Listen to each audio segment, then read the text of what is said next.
Hello, good morning, everyone. My name is Jakub Eberle of the Institute of International Relations, Prague, and I would like to welcome you to another session of our symposium on Czech foreign policy, this time one that is devoted to the question of Germany's leadership, probably with the perpetual question mark, as has been put in this connection in the debates for the last 30 years. We will be discussing a range of issues relating to Germany, obviously the president of the Council of Europe at the moment, and relating to its role within Europe.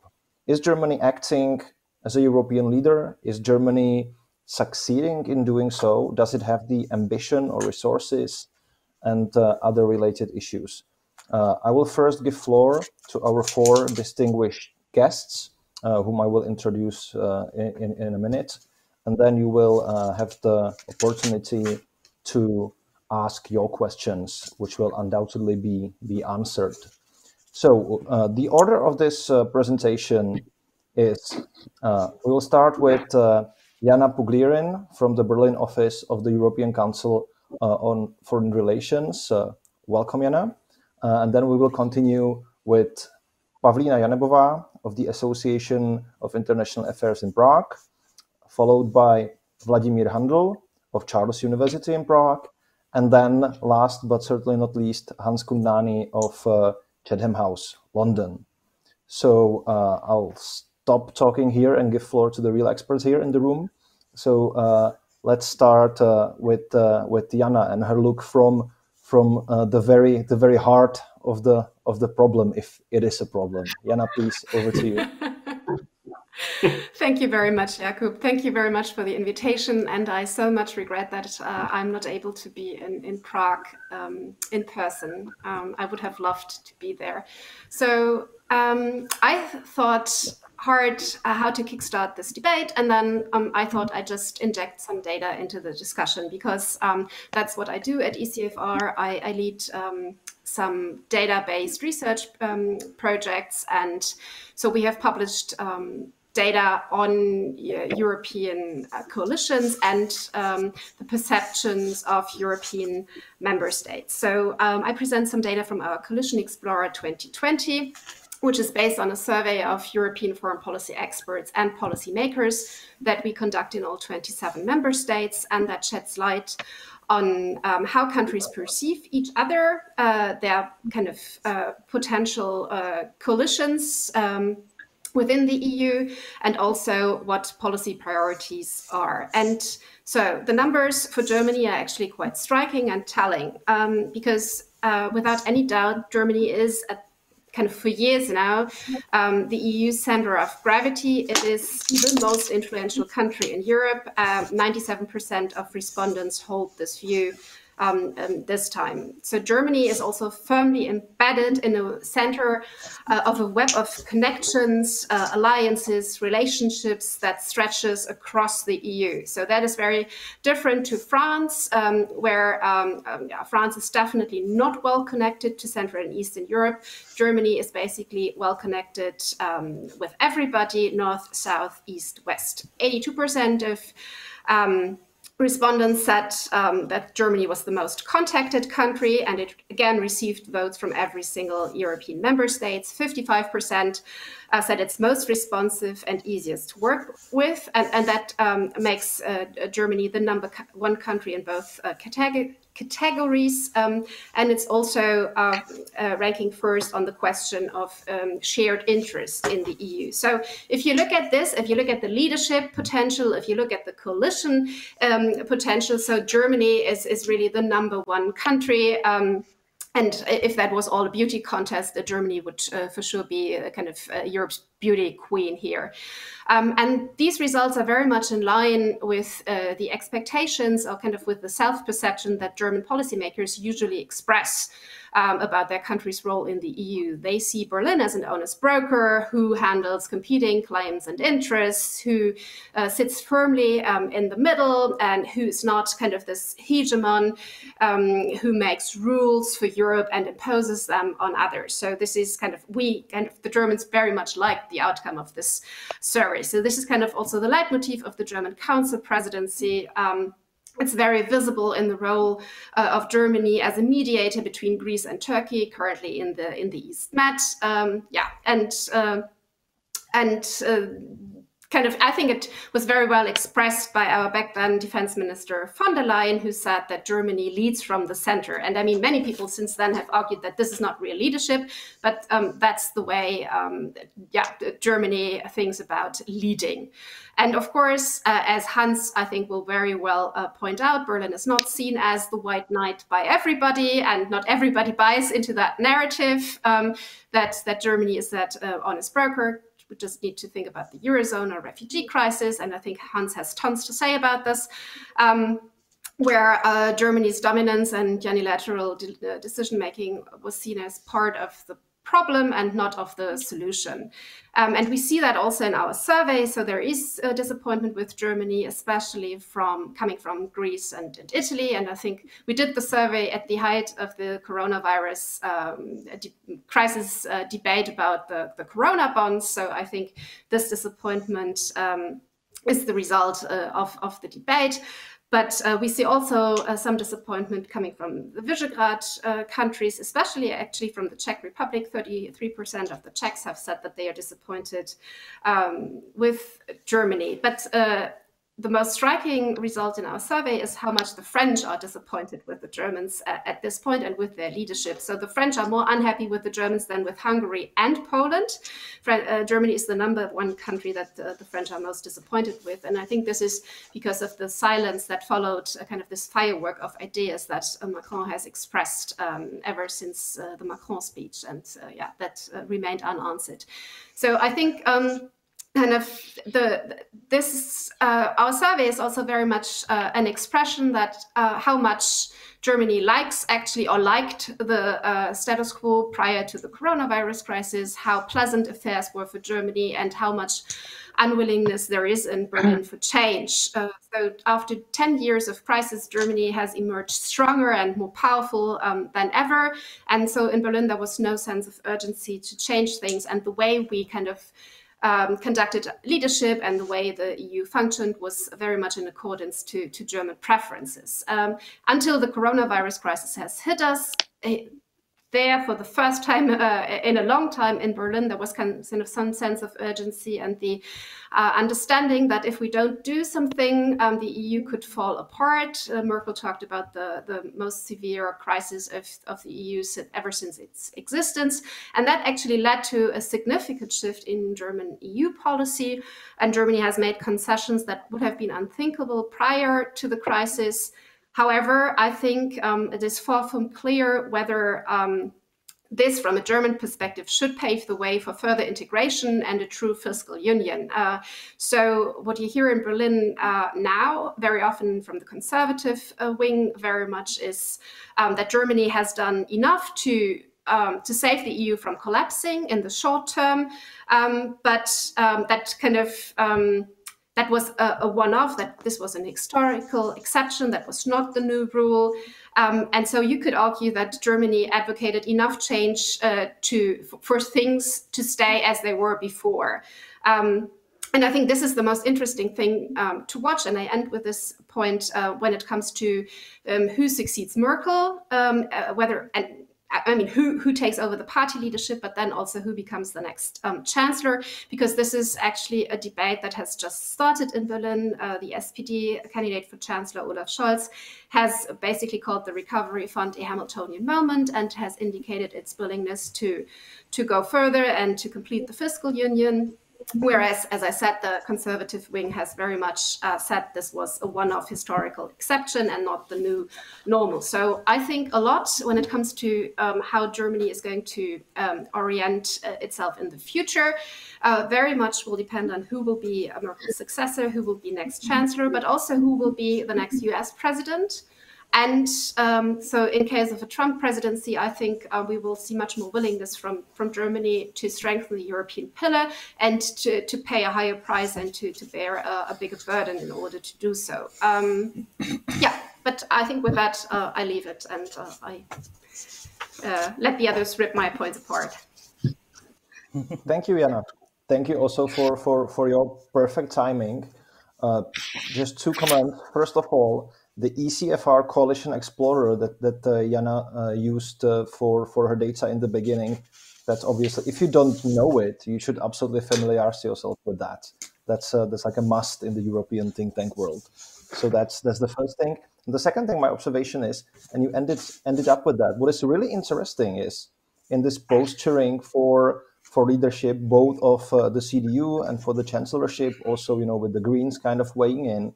What I find really interesting is how much the different candidates and parties are talking about foreign policy, about how much they talk about Russia, about Europe, about China, about the US. So I think that's in itself is kind of interesting. So maybe we can get back to that in the later discussion. So thank you for now. And Pavlína, can you please weigh in? Sure, thank you very much. Good morning. First of all, let me thank you for inviting me to this great panel. It's an honor for me actually to participate in a panel with such distinguished speakers. In my input, I would like to focus on one of the questions that were posed in the annotation. The question sounds: will Germany succeed in making the EU stronger and more coherent? And I would like to look at this question in the context of Visegrad Group, who, as you of course know, have been Europe's biggest troublemaker at least since 2015. I think it's clear that coherence of the European Union is something that is in Germans' vital interest. And I also think that looking back at the question, that strength implies coherence, and that the EU cannot be strong unless it's coherent.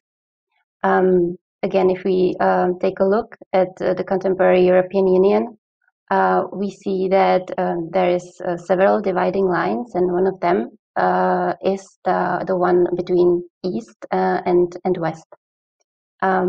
What's interesting is that speaking of, it's been the Visegrad Group that has been labeled the East. It's the Visegrad Group that represents East in this equation.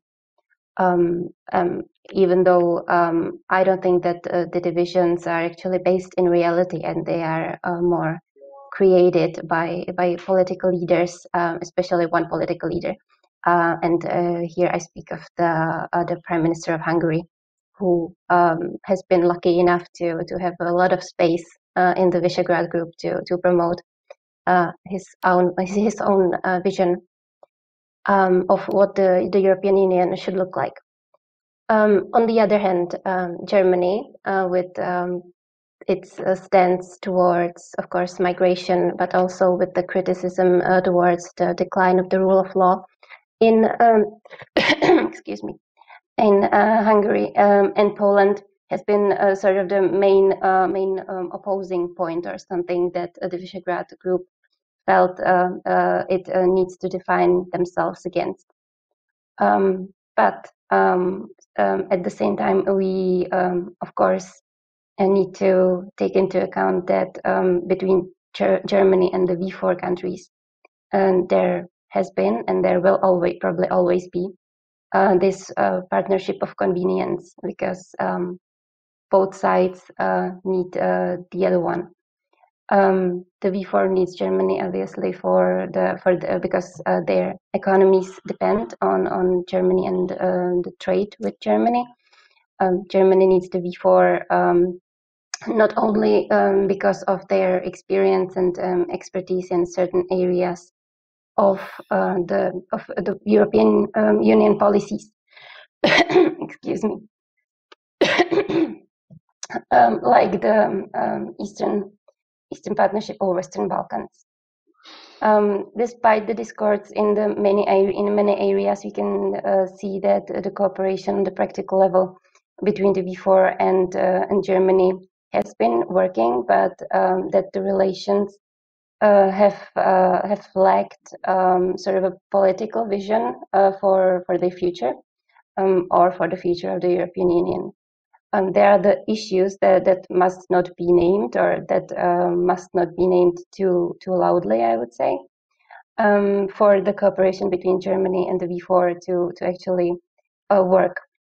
So the dilemma for Germany, in my opinion, is should it focus on the current state? Should it try to keep its approach to V4 as it is, and to keep the current level of cooperation, and should it not shy away from difficult issues, like probably the most crucial of them is currently the rule of law, because I would argue that the rule of law is something that actually cannot be spared if we want to talk about the strong European Union as one of its building blocks. The rule of law is a key for the European Union to not only remain strong, but to remain as such, to stay for the European integration to survive. I think that thinking about the Germany as a leader of the European Union, I think that Germany lacks one thing to actually, perhaps it's more thing, but the main thing that Germany lacks to be the true leader of the European Union actually is political vision. Is I would say it's promoting a really or to emphasize the ability to emphasize that some things are just, like the rule of law, are just indispensable. From what we could have seen even this week, looking at the compromise draft proposal on the EU funds conditionality, we can see that Germany opted out again for finding compromise between in the European Union and between the let's say two sides of the issue. I would say that being a leader or leaving the position of leader, Angela Merkel again chose her legacy to be looking for compromise rather than coming up with the strong statements on, for example, the rule of law. And so that's it from me for this moment, and I'm looking forward to the discussion. Thank you. Thank you, Pavlína. Thank you also for an exemplary timekeeping. I think you really interestingly put on what very often gets kind of lost in the debate. It's like, German leadership, it's not only about Germany, it's also about those who are supposed to be led. And I think to your last point, I just, remembered a paper we actually wrote together with Vladimír and with Kai Olaf Lang from SVP 2 or 3 years ago, where he basically said that the German problem in this respect is basically there is a tension between leading with a vision that some members, Southern, Eastern, or others may not like, and holding it together, and that you can't really do both at the time when you have these divisions. And I think you highlighted that very nicely. I like that paper very much, by the way. Thank you. I think that's a nice bridge for Vladimír to join in. So Vladimír, can you tune in? Okay, thank you very much. Thank you for having me. Very nice, impressive panel. My first point would be that actually Germany is a very good position, because nearly every European country was looking forward to German presidency, because Germany has this potential. Germany is the biggest country. Germany has the positive record of being pro-European, and of course it has the excellent record of the former presidencies, like the presidency 2007, when Angela Merkel saved the European Constitutional Treaty.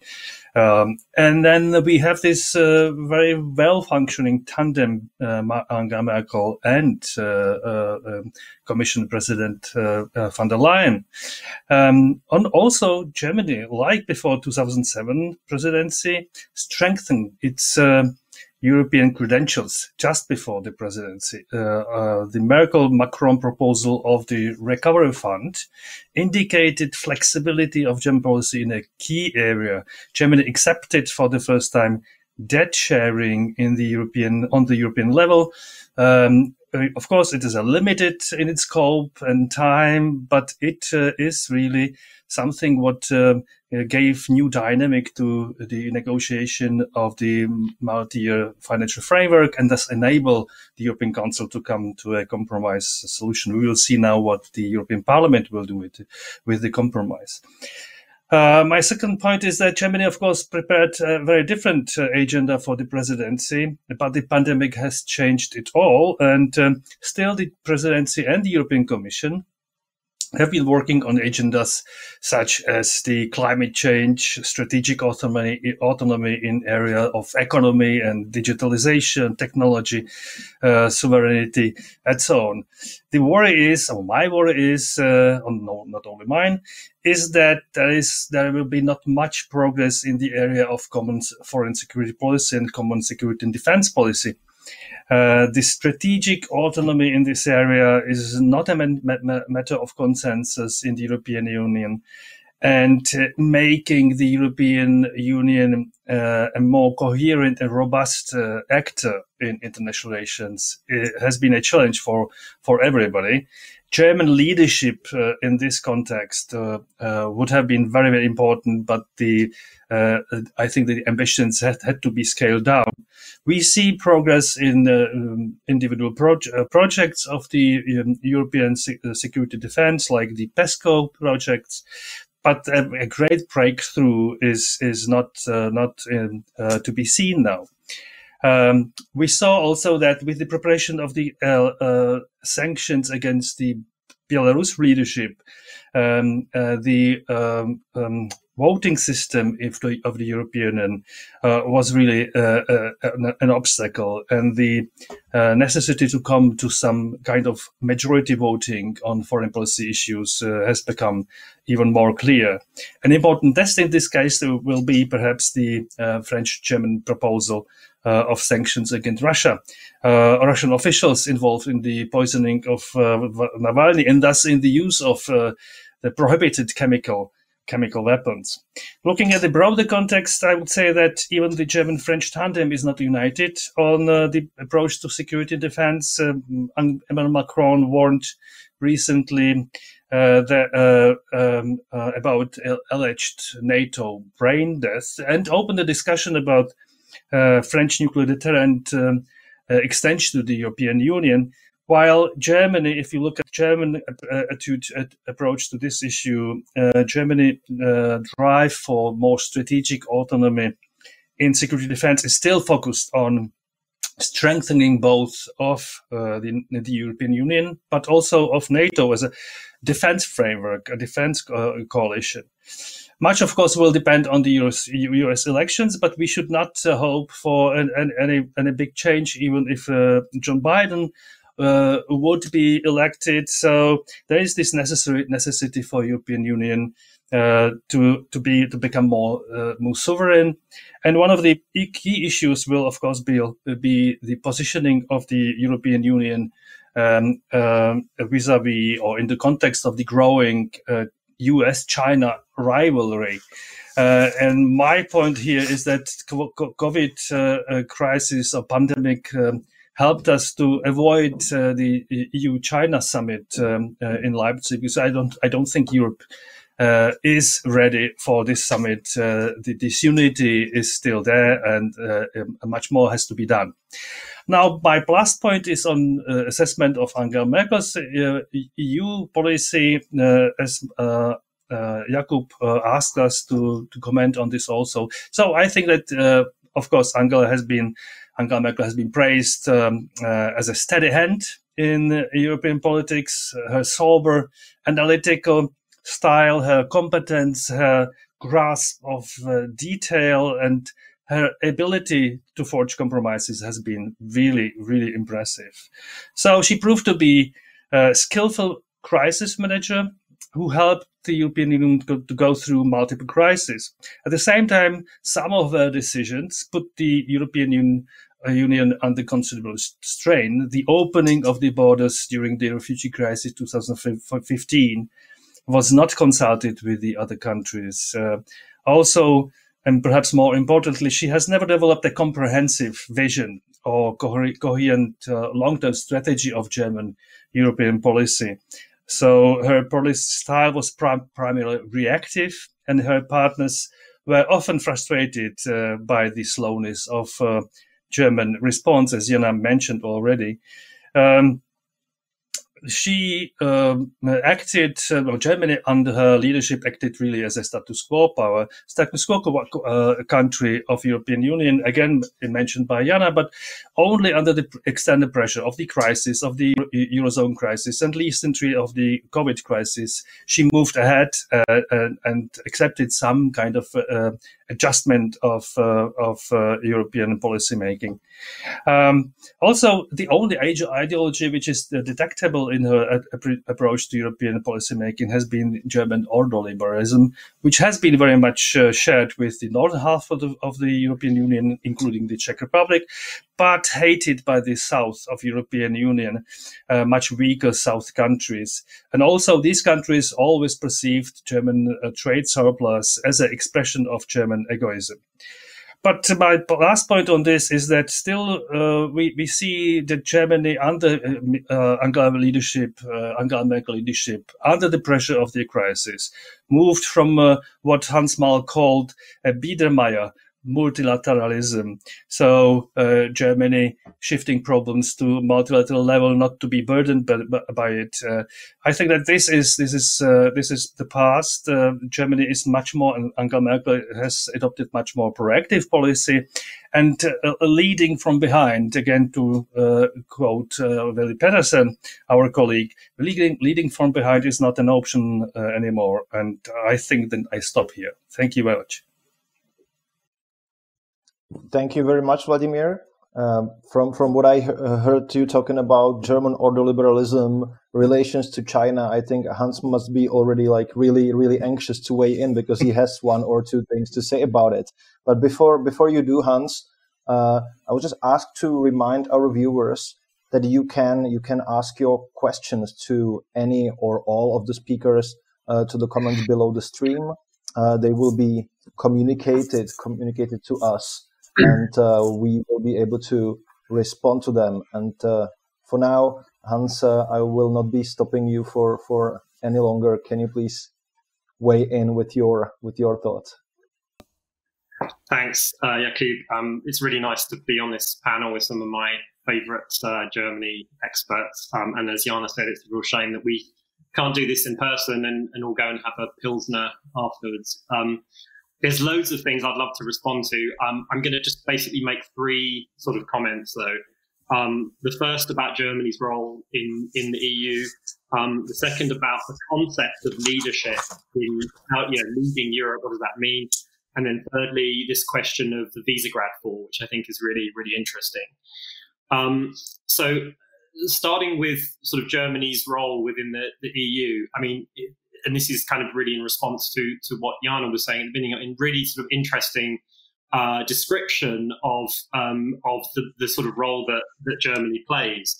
But as I was listening to you speak, Jana, what struck me about it was, when you were talking about, Germany sort of leading from the middle, being an honest broker, being extremely well connected. To me, what's striking about it is how familiar this feels, in the sense that I feel like this is the role that Germany has sort of always played. And I think it's largely a function of size and location, right? So this is the Mittellager, I think. Because you talked about the way that Germany has these links, to Central and Eastern European countries. I'll come back to that with the Visegrad Fall in the way that France doesn't. But, you can look at that in a fairly simple geographic kind of way. And in particular, this really reminds me, this feels to me very, very Bismarckian. This is, in particular, obviously, the honest broker kind of idea, that's precisely how Bismarck conceived of Germany's role in Europe. And so when this concept of leadership from the middle gets criticized for not being real leadership, I've heard that criticism too, but I think that's kind of missing the point. I think the real point is this is a continuation or a revival of a Bismarckian. It's a neo-Bismarckian strategy. And so that kind of brings me to my second point, because, for me at least, that is a little worrying that it's neo-Bismarckian. It suggests that there's something a bit problematic about it. And, we can have a long discussion about, whether Bismarck's strategy in itself was destined to fail or whether it failed after he leaves office. But nevertheless, there's something problematic about the Bismarckian strategy. And as some of you know, I've written about these sort of parallels between Germany's semi-hegemonic position in Europe then and its semi-hegemonic position, in a very different context now. But so this brings me to my sort of second point, which is about, so what does it mean to lead the EU or lead Europe? I suppose leading on from that first point, I don't see the possibility, in a way, I think this is one of the lessons of 20th century European history, that one European country can't lead Europe. It can't be the sole leader, even if it's done in that Bismarckian way, where you say, we're going to include all the others and we're going to be an honest broker. Even that doesn't work. The European Union was itself a response to that. It was an, anti-hegemonic project. And, the way that the European Union functioned for a long time was you had a dual leadership model. It wasn't that one European country was the leader of Europe. You had the Franco-German motor. And that, I think, functioned for a certain amount of time. I think it was already sort of, becoming more difficult, which is partly why France's attitude to Britain joining the European Economic Community changed, because you needed Britain in, to balance against Germany from the French perspective. So then you started to have the sort of E3 model with the three of the countries balancing and kind of leading Europe. Then, though, you had enlargement. And so the old model of either France and Germany or even France, Germany and Britain leading doesn't quite work anymore because it just doesn't really include the new member states. So there's basically, I think, there has been, a sort of a crisis of leadership. I don't know what the solution is to that, except to try to somehow go back to the previous model that revolved around a balance between France and Germany and Britain perhaps as well.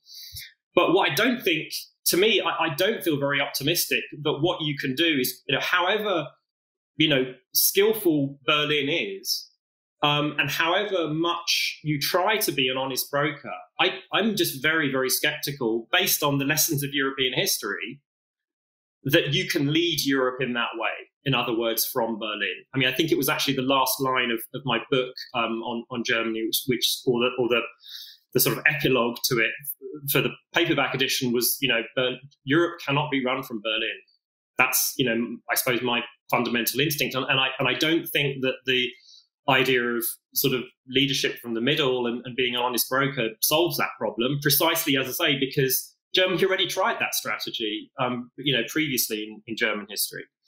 And then just finally, on the V4, because I really think, partly because this is a Prague, conference, but partly also I'm just really fascinated by this question of the Visegrad 4 and its relationship with Germany. It's such an interesting question to me. So Pavlína was talking about, the V4 as a troublemaker. I think it is interesting that, my perception of the sort of evolution of the V4 as a unit, in my sort of 10 years or so in sort of, think tanks following this, is that, people long talked about the Visegrad 4 as some kind of unit within the EU. And it never really sort of cohered into anything that had a real impact until 2015, when it seems to me that the Visegrad 4 comes into its own as an anti-German coalition. I think that's absolutely fascinating. And I sort of almost wonder whether that is the point of the V4, is for the four countries to get together to resist Germany, because my sense is that unless that's what they're doing, there isn't really much that binds them together. And this is the thing which I'm kind of really interested in, would love to hear other people's thoughts on, is I do think this idea of, this kind of liberal, illiberal kind of paradigm, with Germany embodied by Merkel at one end and, Orban and, peace in Poland at the other end of that spectrum. I do find this really misleading, simply, if nothing else, simply because Orban and Merkel are both in the EPP. And so I think it becomes quite difficult to actually think of them as being opposites in that way. And I suppose what I'm slightly challenging is Pavlína's idea that, you talked, Pavlína, about a partnership of convenience between Germany and say Hungary. I think actually we need to think a bit more about whether there's more of a sort of shared agenda in terms of values there, actually. It seems to, the way I think about this is that, and I'm looking at this very much from the outside, but it seems to me that in Europe generally, but particularly in Central Europe, what is now happening is that the sort of macro political trend is that the centre-right and the far-right are kind of merging. And it's becoming quite difficult to know where one stops and where the other one begins. Where liberalism ends and illiberalism begins. And I just think the German relationship, and in particular the Bavarian relationship with Hungary, really embodies this. Because you obviously have Audi being the biggest investor in Hungary. There's this really tight relationship between the Bavarian economy and the Hungarian economy through the automotive industry. But I think there's also a kind of there's a set of shared values there, and as I say, I don't know, for example, whether is Seehofer a liberal or an illiberal? Is he far right or centre right? I don't know, and you could ask the same thing about Sebastian Kurz. So, I suppose I want to slightly challenge the idea that we need to think of this in terms of two different ends of an ideological spectrum. I'm not sure I fully understand the relationship either, but I think it's a little bit more complicated than that. Well, thank you, Hans, for your astute observations. Maybe part of the problem that you are mentioning, and what Pavlína was also discussing in a way, is that maybe it's in the interest of certain political actors at both ends to play this up, to play up the illiberal Orban, or in the case of more nationalist, conservative forces, including in the Czech Republic, to play up Merkel as the liberal, right? And so maybe, and I was, one thing that I was talking about, that I was thinking about when we discussed Merkel through and this kind of personal level. Maybe what is really interesting is how the perception changes because others get worse. So from Merkel, the no vision, stubborn, reactive, we have the steady hand, from the kind of center right conservative, we have the leader of the free world, the kind of arch liberal and all of that. So I think that's an interesting dynamic. I see that the Jana wants to respond to you, and if the others want to respond, just send a line in the chat. That will be best. And also, if the audience wants to raise some questions, we have 20 minutes left. Please do so. Jana, over to you.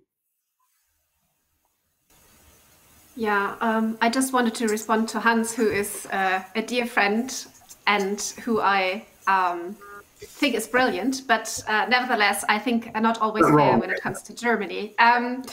So basically, your first point was it's the geography stupid, and it's basically all about size and location, and not about Germany being a true advocate for mutual interest. And I think that is just not true when it comes to Central and Eastern Europe. And I mean, one concrete example would be European defense, where when kind of the new initiatives were developed back in 2016, PESCO, for example, it was actually Germany who very much advocated to bring as many member states as possible in, and to actively it was Germany who actively wanted to have Central and Eastern European member states on board, and not to form this exclusive French club. So this is I think a counter example. So I think that Germany has been an advocate, especially for Central and Eastern Europe, especially vis-a-vis Paris in the past. And that brings me to Paris. I think you're totally right when it comes to the Franco-German motor and the balance, and that we were out of sync here. And actually, the coalition explorer I mentioned in the beginning shows how crucial both countries are, and that the EU does not function if they are not working together. However, I think the Recovery Fund deal was just a striking example what can be achieved if both countries work together. And so I think the crucial question here is actually Poland, and we have talked about this bilaterally. So that the kind of a real step forward would be France and Poland finding compromises on crucial issues, and kind of in a way the Franco-Polish tandem is the new Franco-German tandem, not in terms of power, but in terms of if those two find a compromise, then a lot of other European member states would subscribe to this. So I think it is necessary for kind of, I agree that not one country can lead the EU alone. I think it's not, but it cannot only be France and Germany. And so I think it actually needs to be France, Germany, and Poland at least. And then what I think was totally right, I mean, that you criticize this honest broker approach, fair enough. I criticize this too.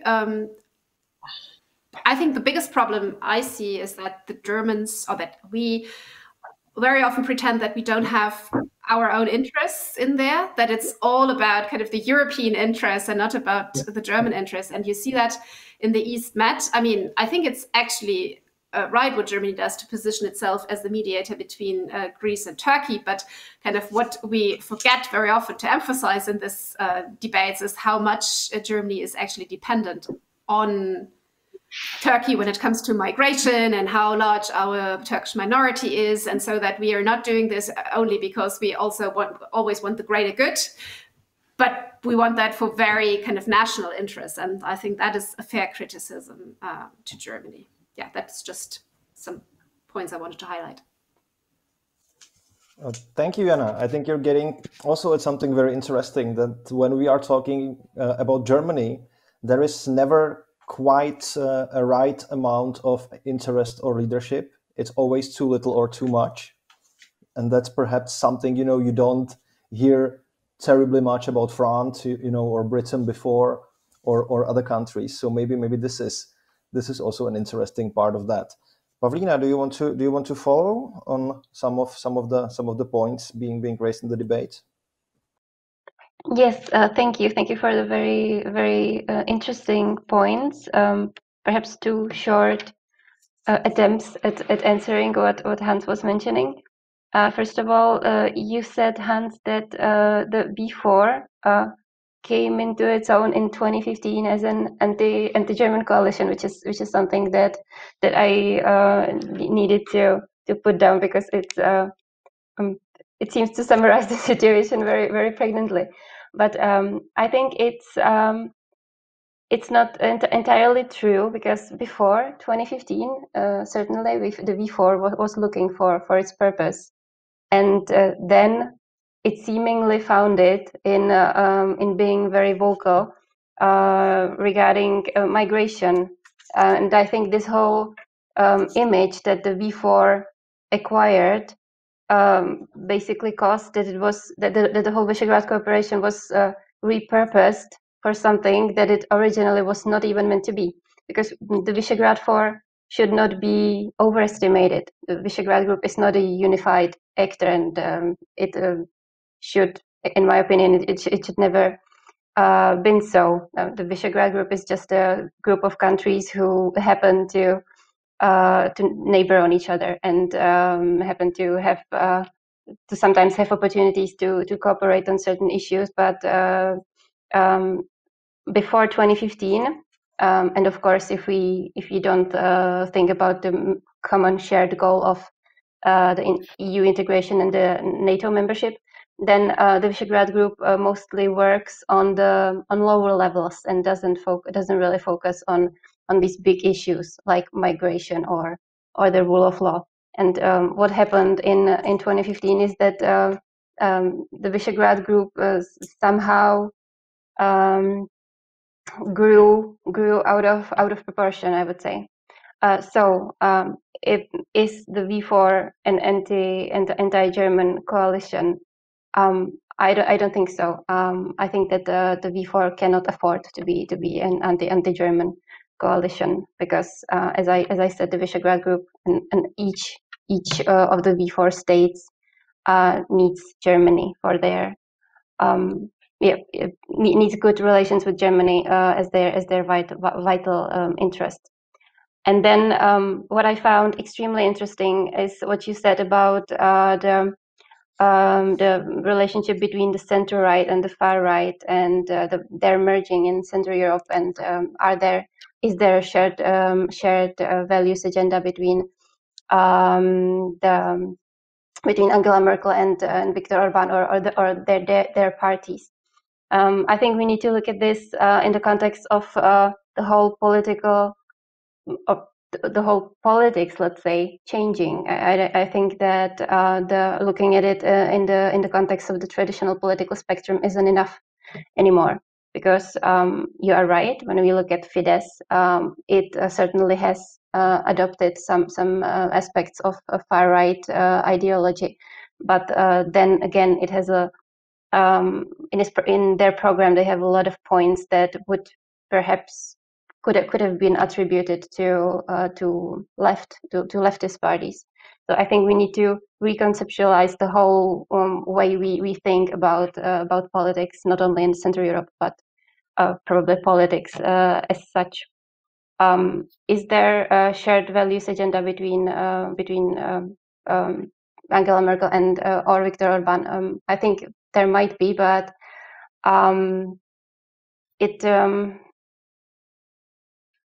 how to put it? I think that Fidesz and the Hungarian government just went too far. I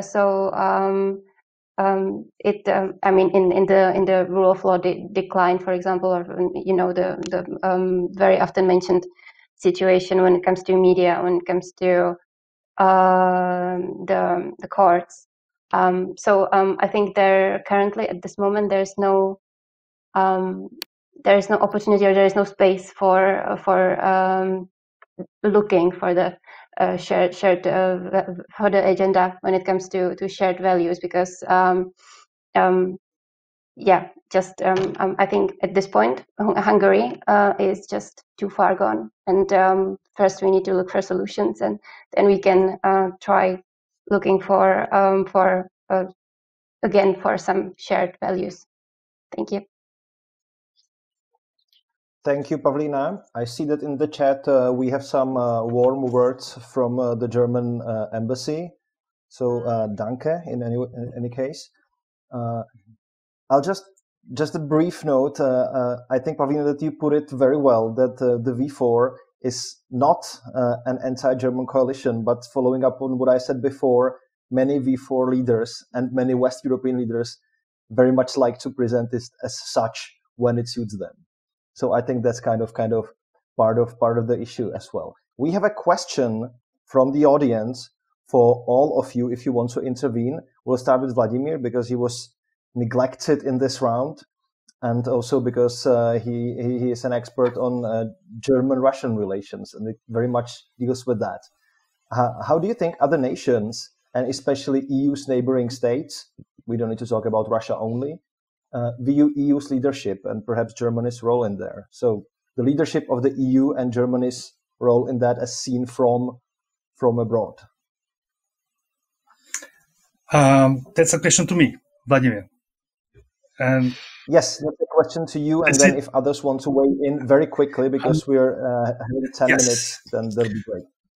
From outside, I think that the leadership is perceived as very competent, of course. Now the question is what the priorities of the external partner countries are. I think that Moscow was not really happy about the fact that there was this compromise in July on this multi-year financial framework. I think that Moscow, and to some extent perhaps the leadership in the US around Trump, hoped for the European Union being blocked for months in negotiating this. So I think that really depends always on what you look for.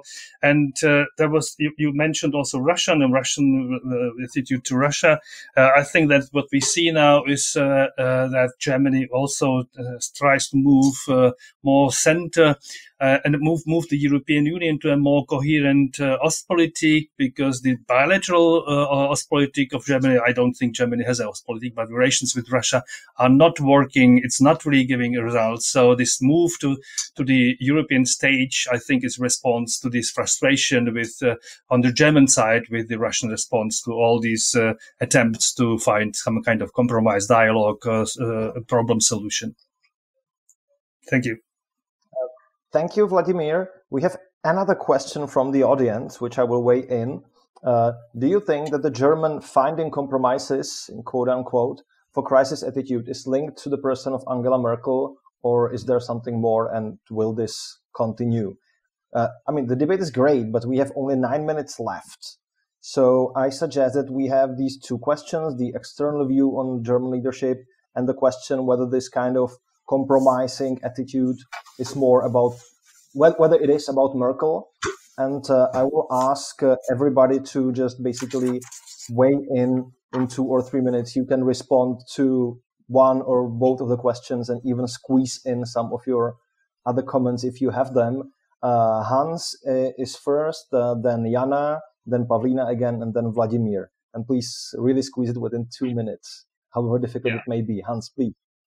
So on Merkel, very briefly, the way I see Merkel is as the embodiment of a consensus in Germany for the last 15 years, you know, the sort of Merkel consensus. And, you know, I think she essentially sort of followed that consensus rather than sort of particularly leading in any sort of real sense. And I don't really see that consensus shifting very much after she is no longer chancellor. You know, if you have a black-green coalition, I think you're looking at roughly the same, you know, the same set of policies. I just want to come back to the V4 question, though, because I think it is so interesting. So, I mean, just a couple of things. First of all, I think we should just say quite clearly that the V4 was incredibly successful in 2015, not just in terms of blocking, but in terms of shifting the agenda, including of Merkel and Germany's approach to the migration question. They won, I think. Secondly, you know, I think it's right that this sort of question of what do the V4 really have in common, it really seems to me that precisely what they have in common is a shared relationship with Germany. And what happens is, as Pavlína said, they all need Germany a lot, partly for economic reasons. And so what happens is anytime they want something from Germany, they go to Germany bilaterally as part of this hub and spoke diplomacy that Jana was talking about.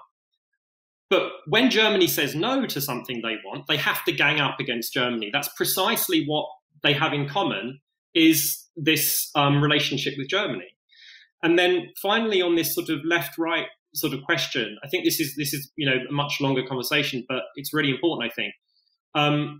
You know, far-right parties, going back to fascist parties in the 30s, have always had this mixture of what seemed like right-wing sort of policies on some issues around identity and so on, and what looked like left-wing economic policies. I mean, that's to a large extent what fascism was. I mean, National Socialism has the word socialism in there for a reason.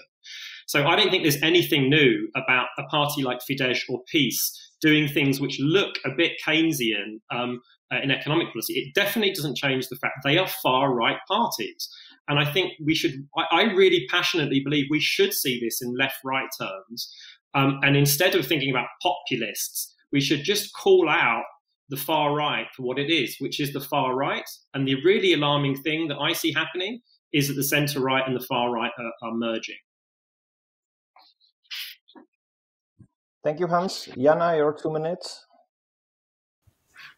So I dedicate my 2 minutes first on the external view of German leadership in the EU. So I remember that under the Obama administration, there was a lot of criticism of Germany not leading enough. And I think that is what you overwhelmingly hear, not that Germany is dominating the EU, but that Germany is not showing enough leadership and is not living up to the expectations, and it's not, especially when it comes to security policy, is not living up to its economic and political weight, and that it needs to do more. So I always think that there is a lot of pressure on Germany to show more leadership and to do more. But as you have said, Jakub, in the beginning, so the question is always, I mean, Germany is doomed. Whatever it does, it's wrong. Either it doesn't do enough or it's dominating too much. So it's also kind of a perpetual question, I think. On Angela Merkel and her personality, I totally agree with Hans. I don't see a huge change in Germany, kind of in this honest broker and finding compromise diplomacy. I think that will outlive Merkel. What I wanted to say on the V4, and also coming back to the Coalition Explorer data, is that, yes, there is some disappointment with Germany, especially from Hungary, actually. But I think that is very much related to the rule of law, and also disappointment from Poland, and as I said, the Czech Republic. But all of them, all of the V4 see Germany as a strong partner on many of the policy areas that we have looked into. So there is this perception that there are a lot of shared interests, and that Germany is a desired partner to work with. And so that is one point I wanted to say. And the other is, so we always throw the V4 in one basket. And I think this is totally unjustified, because, for example, and I can prove that with our data, that, for example, the Slovaks are not at all disappointed with the Germans, and they are very aligned with Germans' view in the EU on many issues. So I think it has a lot to do whether you are a Eurozone member or kind of, what your position is on further EU integration, and how much you are part of the center and how much not. And so don't throw them in one basket. I think Slovakia is a different case. Thank you very much. Pavlína. Yeah, thank you. Just very briefly on the external perception of Germany's leadership of the European Union. I think there are basically two options for if you're a state outside of the European Union and you're looking for someone to talk to in the European Union, then you go to Germany or you go to France. But I wouldn't say that there's many people who would go to Brussels. So if that's enough for an answer, so that's it for this question. Angela Merkel finding compromises as Angela Merkel's legacy, and if it will continue, I think there is a certain. I think it's rooted now deeply in the German way of doing things and way of doing European policy. So I would be surprised if this approach of looking for compromises changed after Angela Merkel is no longer the chancellor. And about the V4, I would really wish for us to have more time to talk about the V4 and their relationship with Germany. But I would just say that I completely agree that we should not put the V4 in one basket, and neither should Germany. Obviously, there's a lot of differences between the four countries, and I think that these differences can be used. Actually, in our recent publication in the Association for International Affairs, we argue that the Czech Republic should try to play this role of reconciling Germany and the V4, because it could be beneficial for the Czech Republic it's in our bilateral relationship with Germany, but also in the Czech Republic's mission to somehow bring the V4 or push the V4 on a better track, I would say, to really positively influence the agenda. Thank you. I think many people in the Czech diplomatic service will be very pleased to hear such recommendation. Vladimír, we're almost over time. Can you please just wrap it up in your 2 minutes? Okay, absolutely. First of all, the consensus policy of Germany on the European level. I think that the consensus policy making is a function of the institutional pluralism of Germany itself, the so-called semi-sovereignty of German government, and also of this legacy of German history. So Germany is, in fact, in itself, a consensus-making machine or entity. I think this will remain also leading for German role on the European level. And now my short comment on this Merkel-Orban unity or closeness. I think that, of course, on this pragmatic level in the European People's Party, surely you see Angela Merkel at its best as a compromiser and as a pragmatic leader. But on the ideological level, I don't think that this Orban's conservative cultural revolution, which he is really driving forward, really finds much support in Germany, either by Merkel or others. I remember 3 years ago, Alexander Dobrindt of the CSU also talked about conservative cultural revolution, but that's really the end of the debate. I didn't see any progress on this side. And Bavaria under Söder moved actually much more to the mainstream. So Seehofer and his sort of position is now being abandoned, and Söder is much more closer to Angela Merkel and the CDU in my view. Thank you. Well, there was a time when Söder was actually criticizing Seehofer from the right, so I wouldn't bend on his value system to guide a long-term policy. There would be many really interesting debate, but we're really over time. I'm very sorry about that. This has been great, and I'm very sorry we couldn't go for a little while longer. But we're done. Thanks to everyone. Thanks for a really fascinating conversation with Jana Puglierin, with Hans Kundnani, with Pavlína Janebová, and with my colleague Vladimír Handl. And I hope you will join some of my colleagues for the other debates that are part of today's conference. Thank you very much again, and thanks for joining us. Thank you.